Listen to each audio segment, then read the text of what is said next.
8:33. Let's head over here where Tomas Manglona is literally standing by. Yeah, I mean, who needs coffee when you have this chocolate mud pie? I'm going to have that later. Welcome back, Tomas.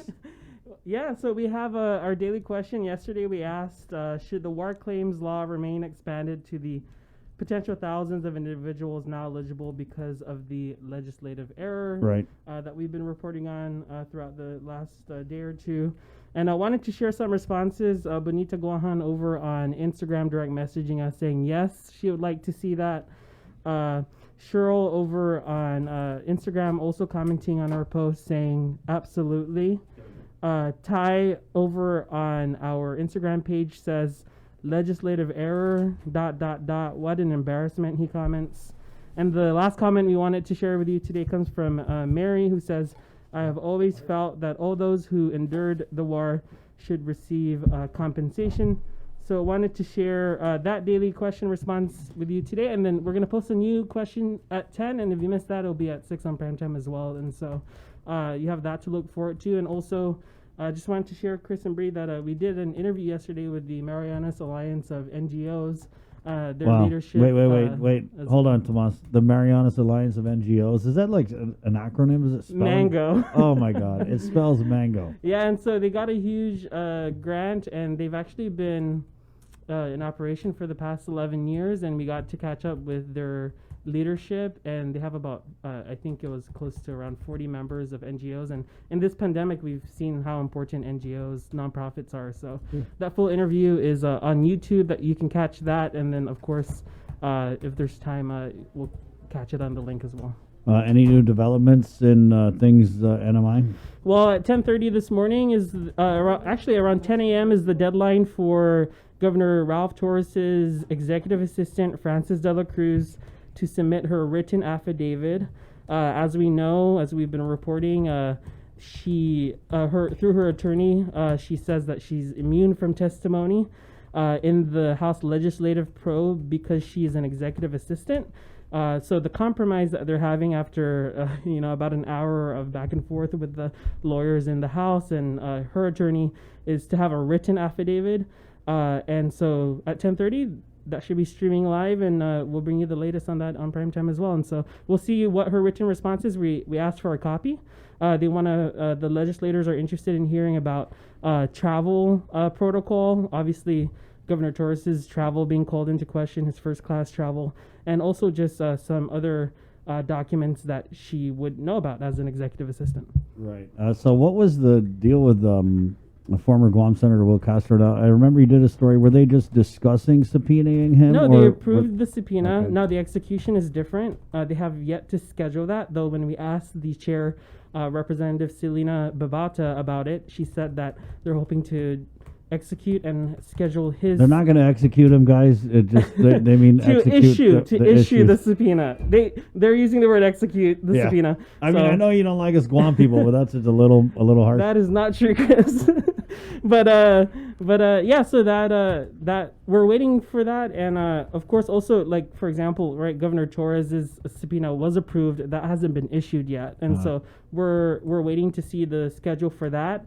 And today at 10:30 they're supposed to reconvene, and we'll see what happens. I mean, the last session lasted only about 13 minutes, and they spent that time approving additional subpoenas for officers, and then also including former Senator Will Castro in his capacity as a former senator and not as the chief of staff to the governor currently. Yeah.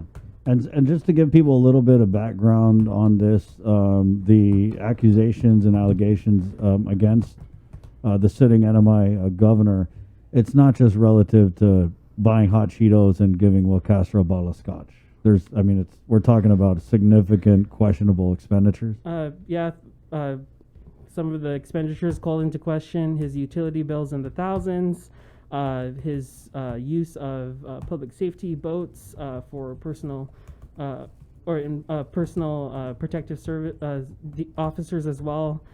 Security officers, use of that for personal reasons, and then also, first class travel. This has been we first reported on the committee that was forming about a year ago. Yeah. And so we have new legislators in the House now who were elected in the last election about not too long after that. And so this is going to continue to develop. And I think what the question on people's minds is, where will this lead to? If it will lead to some sort of impeachment hearing of sorts, given all that is happening, and given that we're just, I don't know if you've noticed, but the election season is already in full swing, at least for the NMI. So we'll have all of that as it comes to us. Well, I like the interview you did with Governor Ralph Torres, and he had said something like, all these haters, where were they when the tough got going? Yeah, he said just take a look at the videos that his office puts out, and you'll see that he's on the ground, and he says that he's a proud Republican and will stay a proud Republican. Of course, that being in response to Lieutenant Governor Arnold Palacios and Saipan Mayor David Apatang, who are running as independents now and are also considering running as Democrats. We'll know But for sure they're Republicans, in November. so they were Republicans. I mean, the lieutenant governor is still lieutenant governor, so he's not two doors down from Governor Ralph Torres' office, I think. So this is like shades of it was Camacho Moylan, right, where they had the rift. We also heard right in the last legislative hearing that Lieutenant Governor Palacios is basically being iced out of all the even like the COVID briefings. Did they kick him out of the chat? I'm not in that chat. I wouldn't know. But, okay, I wonder. Yeah, or maybe he left on his own. And so we also know that the NMI Democrats are preparing to announce early November, just I think next week, their slate. And something that we also gave an update on was that Kilili submitted. Kilili is running as for re-election, and he submitted his letter of intent to run as a Democrat.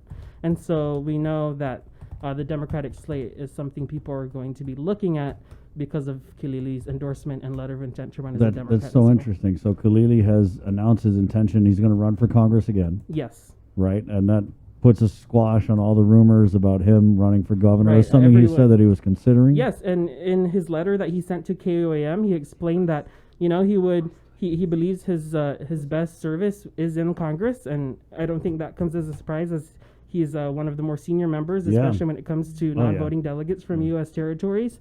And I think also another thing to consider is that one thing he wrote in the letter that he sent to us too was that, he'd love to stay home, and he'd love to, whether or not, he said, win or lose, if I ran for governor, I would have been able to stay home. And we know something that he's expressed too is the trip back and forth to Washington is something that is very taxing, and something he's been doing for a long time, right? He's served, I think, almost like seven terms already. So, right. Yeah. So interesting. We'll see what if any news comes out from our delegate. He has indicated his inclination, if you will, to seriously considering a run for Adelute. Lots of serious considerations going around. That's right. Everybody is seriously considering things. Yep. All right, it's 8:41. Tomas, thank you. Thank you so much. There you go, Tomas Manglona. What's your Instagram? Tomas Reporting. There you go. Check it out. Okay, and that's THOMAS Reporting. You should know how to spell reporting. It's 8:41. Let's head into the KUAM News.